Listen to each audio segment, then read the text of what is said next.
So, I sort of hinted at it in the previous video. It's time to go and get awesome, because 2015 is going to be the 10th anniversary of arguably one of the best video game partnership deal releases that's ever happened. And awesome sort of is a clue to what it is, because I present to you the Lego series, or should I say the Lego Telltale series. It's brilliant. They're not even on the front cover. They're only hidden away on the back. Hang on, if I get it in the right angle. There it is. The little bunny Traveller's Tales. So, the story of Traveller's Tales. They're pretty much as old as me. They started out in 1989. Apparently sort of didn't get properly running until 1990 and went into games development. And a few of their games in the mid to late 90s were pretty damn awesome. They did the first Toy Story game. I don't know if they did the second one, but certainly they did the first one on the PS1. At least I think it came out on the PS1. It may not have, actually. I need to have a quick look.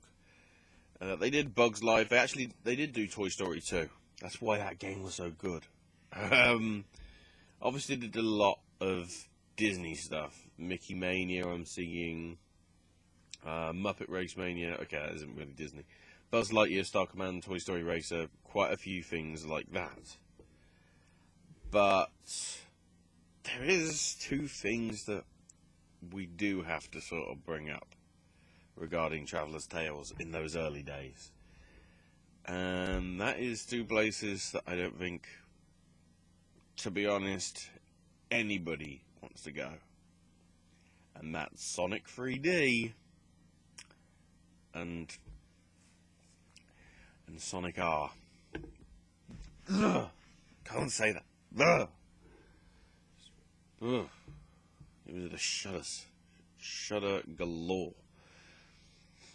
They also did... Wow, they did the Weakest Link video game. Really? That doesn't take a lot of effort. It's just load some questions in and have characters going, I vote for Derek to be eliminated. Weakest Link, goodbye. That must have been one of their side projects. The first time that they really came to my attention was the franchise which probably sort of gave them a lot of attention. So apparently the Toy Story video game was only Game Boy, PC, Super Nintendo, and Genesis. My bad. But yeah, the first time that I paid attention to them was Crash Bandicoot 4. Except it wasn't Crash Bandicoot 4, which of course pissed off the internet. Even in that early days, it pissed them off. Crash Bandicoot: The Wrath of Cortex. It was a Universal game. It was the first one that wasn't by Naughty Dog. But that's because they were making awesome games like Jak and Daxter. So, Crash Bandicoot got given to Traveller's Tales. And if I have to be honest, mainly because Mark Hamill and Lee R. Is it Lee R. Ermey or R. Lee Ermey? My bad. I can't remember. But that was actually a pretty fun game. It's just a shame that quite a few of the other ones weren't that good. You know, Crash to Insanity was alright to some extent, but not even as good as obviously the original 3, or to me as good as Wrath of Cortex. Because Wrath of Cortex did seem like next-gen graphics on an old-school Naughty Dog game. They hadn't strayed too far. It's only later down the line, sort of like with Spyro as well, which is ironic because they did Hero's Tale, which was arguably the only good Spyro game that's come out over the last 10 years or so. Which is ironic because it came out in 2004. Yeah, because the Skylanders ones, I still don't get to this day. I just don't. But, yeah, they had a reputation. Also did the Finding Nemo game. So they sort of still had some Disney ties. And then this came out in April 2005. A whole month before Episode 3 came out. So in essence, basically, if you wanted to play and see what Star Wars Episode 3 was going to be like the movie, you had to buy this game. And to be honest, with what happened in this game, it was probably a better experience than having watched the movie if you see some people's opinion on that movie and or the entire prequel trilogy. But regardless, this was a game that got a lot of attention, mainly because it had the Star Wars license, but also because it was probably the most accessible game that LEGO had put out, and also Traveller's Tales had put out. So I'm just looking through the list. They did a whole load of creator games. They did the Island games, which weren't very well received. The Lego Racers games, which were... Lego Racers 1 wasn't bad, but the second one was pretty awful. Didn't get very good reviews at all. The Bionicle games didn't do too badly, but arguably it was only the last one, which was Bionicle Heroes, which ironically was Telltale Games. That was the only one that was really good. The Legends of Chima games haven't been too bad. I know that's Traveller's Tales, but that's sort of... Actually, I should probably wait because... Yeah, let's go through all the other stuff actually before we get to Lego. But it started here, April 2005, when everybody started going, they're actually doing good games. They did an adaptation of the Chronicles of Narnia, the first film, The Lion, Witch and the Wardrobe. They did that. They did Super Monkey Ball Adventure, which I think that was sort of the unofficial or official sequel to the original Super Monkey Ball when it came out to the main platforms on... because it was originally, obviously, a Nintendo exclusive for a bit. But I think Super Monkey Ball Adventure actually came out across all platforms in 2006. Because it was basically... And this is, you could tell that this was a Traveller's Tale game. It went from a puzzle-based thing to a 3D platform gaming world. And it got a lot of acclaim still. Oh, apparently it got negative reviews. So why is the reviews that I've heard saying it's not too bad? It's... Wow, it got a 0% on Rotten Tomatoes. I really regret buying that now. So apparently, you know, they made crap games. Wow, that's really making me... I know I've got the other Super Monkey Ball one, I think. That did come out, didn't it? I have to check. I'm now getting very panicky. Of course it didn't. So that was the only one that came out on multiple platforms. That might be why it suffered. Wow, I'm even learning stuff while I'm doing this video. Brilliant. They did the Transformers game. Yeah, they did that, apparently. They did Narnia Prince Caspian. Guinness World Records, the video game. Really? But it's key to note, from after the Guinness World Records video game in 2006, every game Traveller's Tales has made has been Lego. And to be quite honest, most of the Lego games have been pretty fun, even for some people that weren't entirely in love with the franchise, to be honest. Because 2006, the year after, came Star Wars 2, the original trilogy, with a lot of additional add-ons like Santa stuff, and they even had Red Noses, was just apparently a code for the UK charity Comic Relief, and just a load of things that would even carry over to the cutscenes. I don't know whether the moustaches carried over to the cutscenes in the original game, but certainly it was those two Star Wars games that really got Telltale's foot in the door to develop games really with a lot of franchises that you wouldn't expect.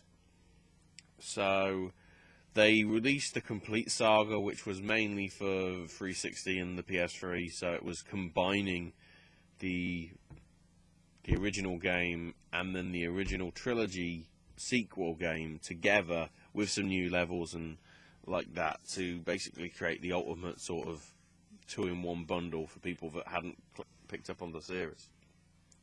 You then had Lego Indiana Jones, which in itself got a sequel, which I'm trying to remember. I think because the original Indiana Jones game was the first three films,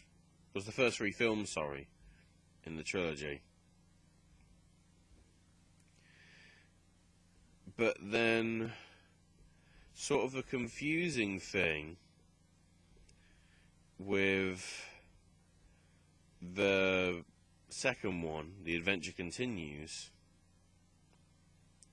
is it was all 4 movies. It was understandable that you'd have Kingdom of the Crystal Skull in there, but it also had the other 3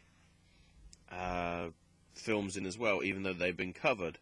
But the interesting thing to note, there are newly designed levels. So in essence, you have to buy both in order to get the full experience, because it's not like a DLC thing. It's like there are some new designed levels rather than the ones that they did. I don't know if that was because they were tougher. I'm not sure. And then also, that same year as Lego Indiana Jones, they brought out Lego Batman, which was very, very fun. Just really seeing some villains get their chance to shine in around the same time, obviously, as Dark Knight and the Nolan series. There was a lot of interest, really, and a lot of people liked it. It had the sort of kiddish charm, but had the characters of sort of the old school Batman, and to some extent the new era stuff, as much as they could. There wasn't really anybody that looked like the Christopher Nolan characters, because Catwoman was very classic. Two-Face was classic in his appearance. The Riddler was sort of it was more harking towards the 60s stuff rather than any of the movies. The Tim Burton, the Joel Schumacher's, the Chris Nolans. So then we go to 2009, the Indiana Jones sequel, as I said, Lego Battles, which was not too well, it wasn't. I don't think many people played it because it was on the DS. People were like, what? Then came Lego Rock Band, which was weird. It was weird seeing Lego figures when you were doing the Rock Band stuff, but it sold, reasonably well. Then we had the Harry Potter games in 2010-2011, chronicling all 8 films. Obviously, the first game was the first 4 films, and then the last three stories, 4 films, came out in 2011. And I think those were the last. I'm not sure about the second one, 5 to 7, but certainly 1 to 4 was the last game in which the characters were mute. Because from Lego Star Wars 3 in 2011, all these characters that went and wah, things like that, they were actually speaking for the first time. You know, case in point, Jennifer Hale was doing voices on it, and D. Bradley Baker. Yeah, there's a lot of people doing voices on these. Basically, it's the people that did the voices in the TV series and the Clone Wars movies, which makes sense because it was the Clone Wars video game. So they had as many of them back, or pretty much everybody that was there.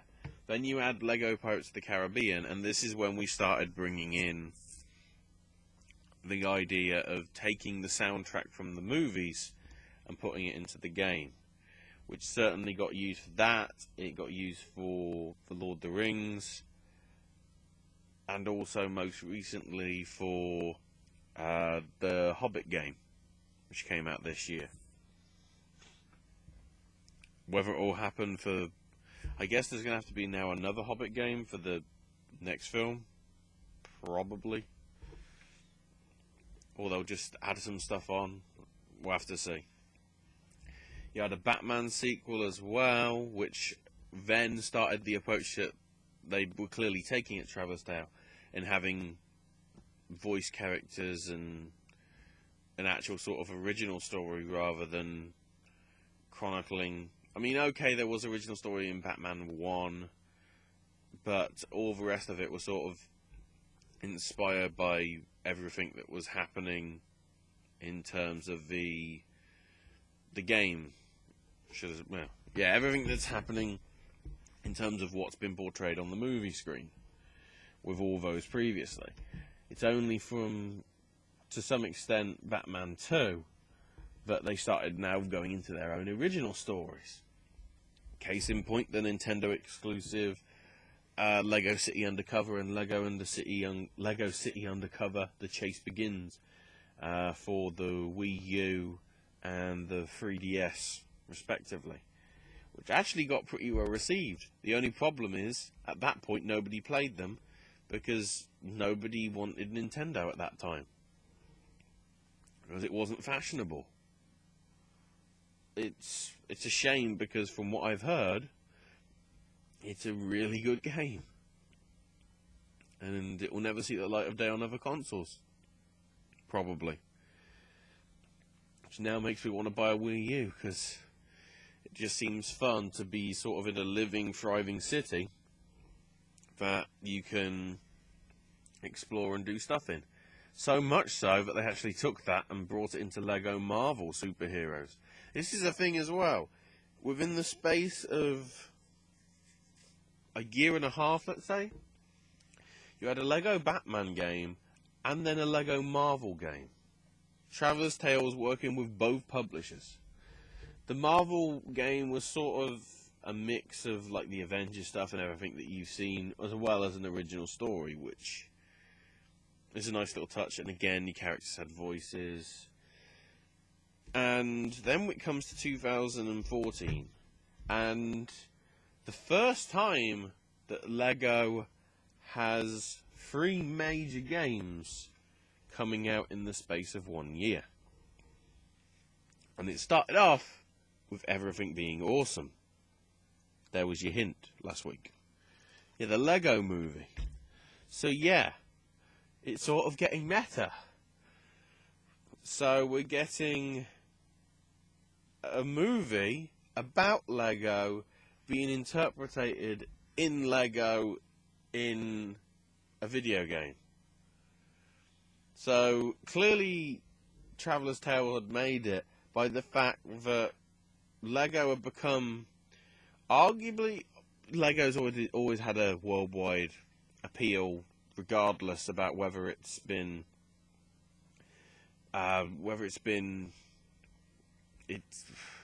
wow, I've got a hole in the bottom of my sock. Yeah, I'm getting distracted. It's been a franchise and people have liked it for years. People have played Lego and Lego. I don't know why Americans call it Legos. It's sort of like sheep. It doesn't really have a plural. Or if it does, it's Lego bricks. I don't know. Regardless. It's weird to see that, because arguably it was that sort of stuff, and of course the figures that they did do Lego that made people interested, that really, and because of the whole appeal and these games getting more and more popular and becoming more and more mainstream, the fact that this showed up, and of course then you had the video game based on this, based on that, it sort of became like we have literally come full circle. And then of course, as I mentioned, The Hobbit, and then the just recently released Lego Batman 3, going into space with Brainiac and all that. There doesn't seem to be a hint yet as to what's coming in 2015. The weird thing is that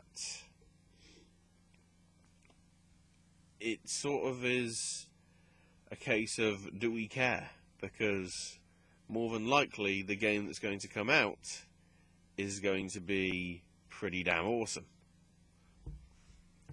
I mean, we probably know that there's going to be a Hobbit game, more than likely, on its way. Trying to think. We could have another Marvel one, I guess, possibly. I'm not sure. There's certainly possibly room for it. We'll have to see. But, yeah, I just wanted to go through a history, I guess, of Traveller's Tales. But mainly for this. Because happy 10th anniversary, Lego Traveller's Tale games. Because pretty much I've been a fan of them ever since this one. This is the one that I did buy brand new for £40. And to continue the trend from the video from last time, look, it's a game that came out. It wasn't broken. It didn't need a patch or anything. It was good. We had no issues with it. And that's why you'll have to prize this one out of my cold dead hands. This is one that's never gonna get sold for any money, because this is where I got my love of Lego back.